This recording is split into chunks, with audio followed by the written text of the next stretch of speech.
truth table for that. Alright, let's take a moment to think about something that's pretty important to computers: numbers. In the decimal system that we know and love, there are 10 digits, 0 through 9, and if we want to go higher than that, we need to add another place to the left, where each digit actually represents 10 times as much as those in the previous spot. And we can have as many places as we need, so here would be hundreds, then thousands, and so on. In the realm of electronics, though, it's easier to work with just 2 digits, because they can be naturally represented with a low voltage or a high voltage. So this binary system works in the exact same way as the decimal system. It's just that once we reach 1, we've already run out of digits, and so we increment the place to the left.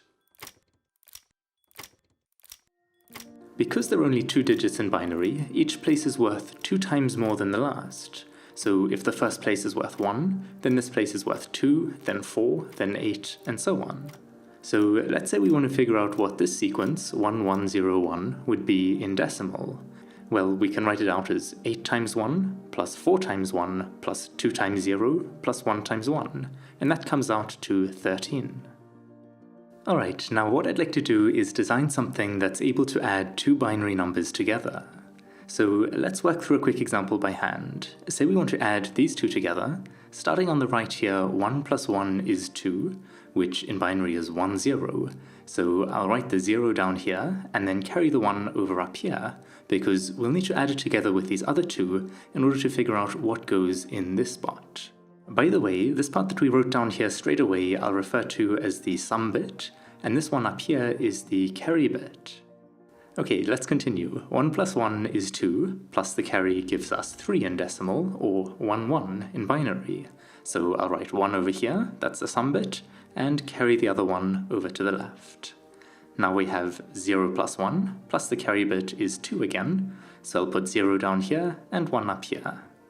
This will just give us 1, so I'll write that down here. Then 0 plus 0 is 0, and finally 1 plus 0 is 1.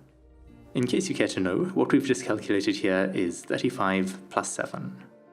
It's a little daunting to try start thinking about how we can wire our logic gates together to do all of this, so let's start small with adding together just 2 single bits. For example, if we're adding a 0 and a 0 together, then naturally both the carry bit and the sum bit will be 0. But if the first bit is a 0 and the second is 1, or the other way around, then the carry bit will be 0 and the sum bit will be 1. Finally, if both bits are 1, then the carry will be 1 and the sum bit will be 0. So if we look at the carry column here, it might look familiar because it's actually an exact match with the AND operation.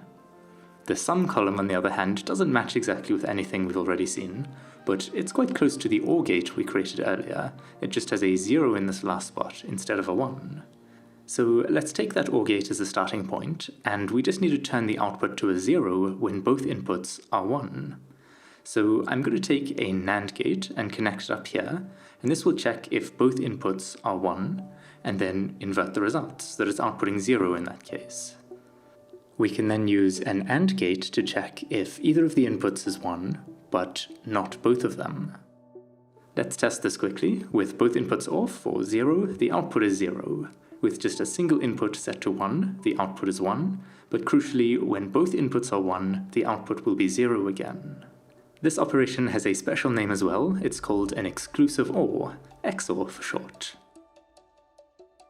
Okay, so I now have an empty chip with 2 inputs which we want to add together, and 2 outputs, the sum bit and the carry bit. So we can use our new XOR gate to calculate the sum bit of the 2 inputs, and then remember that only if both inputs are 1 should the carry bit be 1, and so we can simply use an AND gate to test for that. So that's everything we need to add 2 bits together, but of course in some of the steps we actually had 3 bits we needed to add together, because there was a carry bit from the previous step to deal with. And in fact, we could think of these other places as having 0 in the carry spot, so in a way we're always adding 3 bits together. So I'll introduce a third input to the chip over here for the carry input, and we need to add this to the sum of the first 2 bits, which we calculated up here. To do that, we can simply use another XOR gate wired up to that carry input and to the sum of the first 2 inputs. We'll then need a second AND gate as well, because if the sum of the first two bits is 1, and the carry input is 1, then we'll need to carry 1 to the next step. So if either of our two AND gates detect that we should be carrying 1, then we'll of course want to output 1 to the carry output, which we can do using an OR gate. Let's check if this is working properly. So with all of the inputs off, or 0, both the sum and the carry output bits should be 0. Then if any single input is 1, the sum should be 1 and the carry should be 0. So far so good. Next, if any two inputs are 1, then the sum bit should be 0 and the carry should be 1. And finally, if all three inputs are 1, then the sum should be 1 and the carry should be 1. And it looks like it's all working, so I'll give it a name, and then what I'd like to do is take this adder we've made and use it to construct a 4-bit adder capable of taking these two 4-bit numbers that we have as our inputs and calculating the 4-bit sum as the output. I've added these little displays, by the way, to tell us what all these values are in decimal, just so it's a bit easier to tell if this thing is working. So we'll need 4 adders to construct this, and I'll wire each one up to the outputs. Then there's a carry input here, just in case we want to string two 4-bit adders together to make an 8-bit adder, for example. So that can go into the carry input of the first adder, and then its carry output goes into the carry input of the next one, and so on down the chain. Finally, I'll need to connect up the two 4-bit inputs.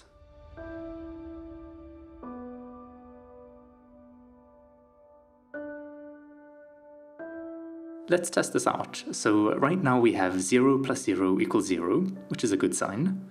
Let me try 1 plus 1, 2 is correct. 5 plus 1 is 6, and 7 plus 1 is 8. So it looks like we can add numbers together, which is pretty cool. Of course, with just 4 bits, if we try to do 15 plus 1, for example, it will overflow to 0, because we don't have enough bits to store 16, and the carry bit will light up over here, telling us the result was too big for 4 bits. If we want to extend this to handle subtraction, we'll need a way to represent negative numbers in binary. I always assumed that this last spot was used to indicate the sign of the number, so what we have here would be positive 7, and this would be negative 7. But of course, you'd expect that if we added 7 to negative 7, we'd end up with 0, but that's clearly not the case here. So one way we could try thinking about this is, what would we have to add to 7 in order to get 0 as the result? Well, in order to get a 0 in the first spot, this would need to be a 1, because remember, 1 plus 1 gives us a sum bit of 0. Of course, we also now have to carry 1 to the next spot. So now we know that there should be a 0 here, so that we'll again have 1 plus 1 giving us a 0 for our sum bit, and a carry of 1. We can then deduce that there should be a 0 here as well, and we can continue like this to end up with all zeros for our 4 bits. There is a 1 that ends up over here, but since we're working with just 4 bits, that can be discarded. So we figured out that negative 7 must be 1001. That might seem a bit weird, but it actually makes some sense if we think of this last spot as the negative 8 place, because then we could write this out as negative 8 times 1, plus 4 times 0, plus 2 times 0, plus 1 times 1, which gives us negative 7. Let's start at 0 and see what it looks like now if we count up. So 7 is now the largest number we can have with 4 bits, and it then flips over to the smallest number, negative 8. And from there we have negative 7, negative 6, negative 5, negative 4, negative 3, negative 2, and finally all ones would be negative 1. So it's a bit of a funky system, but it allows us to add negative and positive numbers together without any fuss, so it's totally worth the weirdness. Now, there's actually a simple 2-step procedure for making any positive number negative. Take the number positive 6 for example, 0110 in binary. The first step is to invert all the bits. So where there's a 0, we write a 1, and vice versa, giving us 1001. At this point, if we were to add these two together, we'd obviously get all 1s. We want it to be all 0s though, and we saw a few minutes ago that if we take this and just add 1 to it, we'll end up with 0 for the 4 bits we're interested in. This tells us that clearly our inverted number is just 1 too little to give us all 0s, So the second step, as you might predict, is to take the inverted number and just add 1 to it. So in this case, we'd take 1001 and add 1, and that would give us 1010. And if we look back at the number wheel, that is indeed -6. So, using that 4-bit adder we built, we can of course add these two 4-bit numbers together, but if the subtract signal over here is on, then I want to subtract the second number from the first, which we can do by making the second number negative, and remember we do that by inverting the bits and then adding 1. So to invert the bits, we need something that looks at the subtract signal, and if that's off, the input bits should be unchanged, but if the subtract signal is on, then the bit should be inverted. Conveniently, this table actually matches the exclusive OR we made earlier, so we can just use 4 of those to invert these bits only if the subtract signal is on.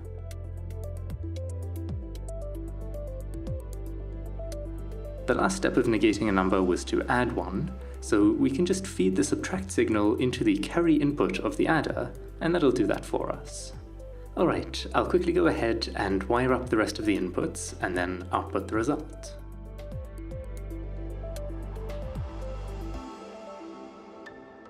I also have these 3 extra outputs, and these are just for flagging some stuff about the result. This one over here, for example, tells us if the result was 0, and we can test for that, like so.